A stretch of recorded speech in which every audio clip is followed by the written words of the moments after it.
광주교대를 준비하는 수험생 여러분, 학부모 여러분, 스쿨플러스입니다. 2020학년도 광주교대 전형분석 그리고 전형 요소인 면접 대비에 대해서 여러분에게 말씀드리도록 하겠습니다. 네, 스쿨플러스에서는 광주교대에 대해서 전형 분석을 해왔고, 그리고 매년 광주교대 수시, 정시 관련되는 면접 특강을 진행해 왔습니다.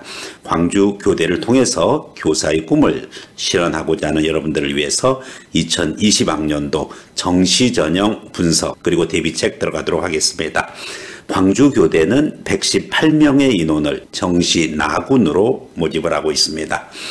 네, 전형 요소는 수능 90%고 학교생활기록부의 교과 영역만 10% 반영이 됩니다.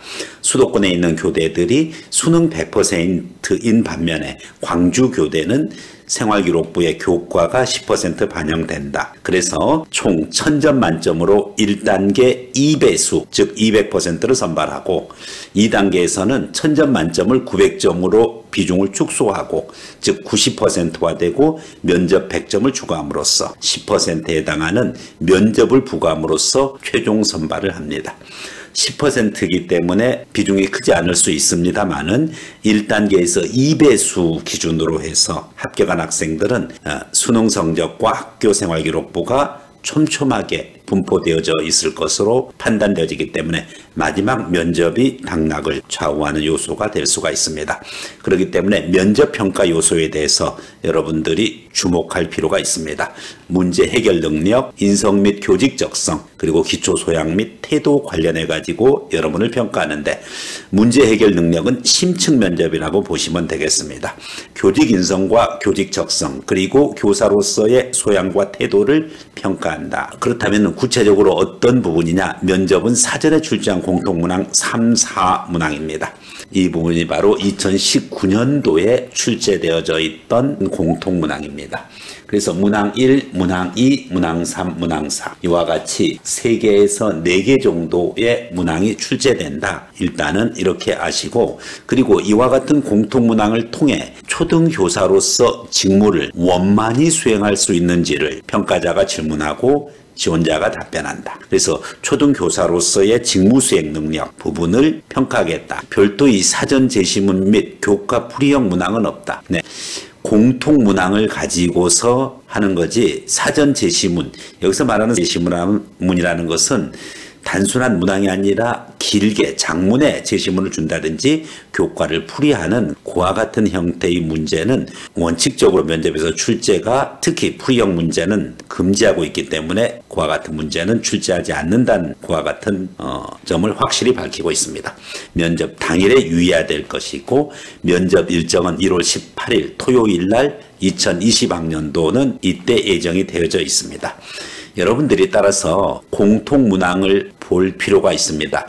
여기서 공통문항은 문항이 바로 나가는 것이지 제시문이 아니라는 사실 유념을 해주세요. 자, 그러면은 사전에 먼저 공통문항을 3개 내지 4개 이와 같이 제시되어진다라는 거죠. 제시문이라는 표현을 하는 건 아닙니다. 문항이 제시되어진다, 이렇게 보면 되겠습니다. 그래서 첫 번째 문항은 바로 통일교육의 중점면, 학생들에게 우리가 통일교육을 할 때 어디에다 중점을 둬야 되는지 이와 같은 교단에서의 교육 내용을 물어보고 있고, 두 번째 문항은 미세먼지의 발생 원인과 이를 해결하기 위한 대책, 이 부분 것은 다른 교대에서도 출제된 바가 있습니다. 그리고 세 번째 문항, 세계 시민으로서 갖추어야 할 자질은 무엇이라고 생각하는지. 그리고 마지막 문항, 반려동물, 시사 문제죠.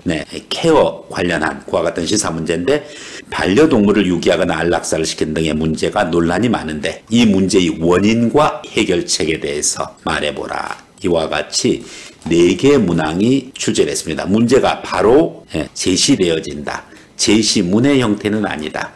그래서 사전 제시문이나 교과 풀이형 문항은 없고 사전에 출제한 공통 문항이라는 사실이죠. 그래서 문제만 이렇게 출제되는 거지 별도로 장문의 제시문이 주어지지 않는다. 이 기준으로 여러분들이 대비를 해야 되겠습니다. 면접 유의사항 특별히 신경 쓰라고 했습니다.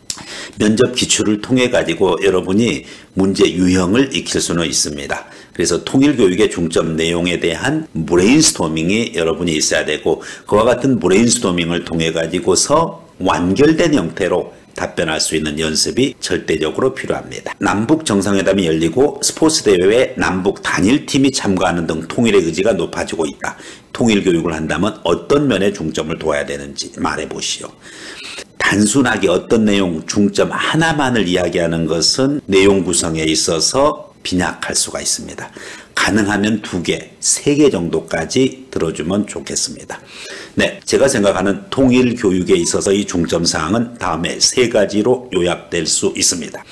첫 번째, 북한에 대한 정확한 이해에서 출발합니다.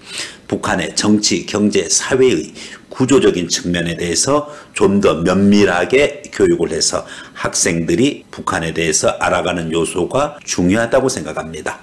네, 자신을 알고 또 상대방을 알아야지 통일에 있어서 대비가 가능하다고 생각하기 때문입니다. 2번째, 통일교육에 있어서 중요한 것은 바로 다름 아닌 우리 역사에 대한 인식이라고 생각합니다. 그래서 한국사에 대한 교육을 강화시키고 그리고 민족의 동질성을 회복하는 노력이 필요하다고 생각합니다.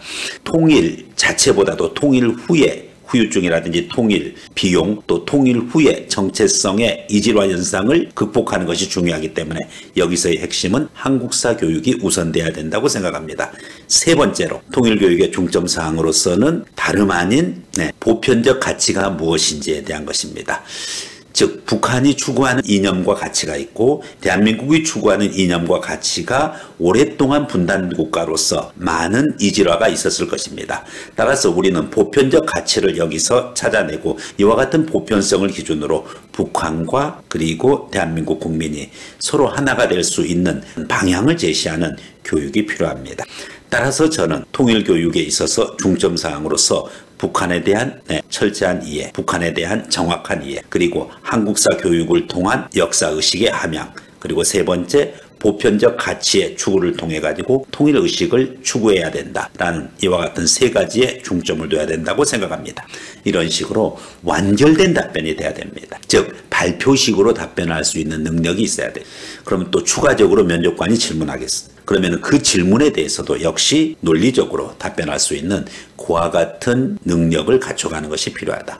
그래서 여러분들이 특히 심층적인 요소, 즉 문제 해결 능력 있죠. 이해, 분석, 창의 의사소통 능력과 관련해 가지고서는 철저하게 심층 면접 위주로 준비를 해주고, 인성 및 교직적성, 기초소양 및 태도 부분 것은 기본 인성 면접 기준으로 연습을 해가면은 여러분들이 2019년도 문제 수준이다라고 했었을 때 크게 어렵지 않게 여러분들이 문제에 접근해 가고, 미세먼지 문제, 세계 시민사회와 관련해 가지고 세계 시민의식의 문제, 그리고 최근 관련되는 시사 심층 문제도 여러분들이 제대로 답변할 수 있는 역량을 키워가야 되겠습니다.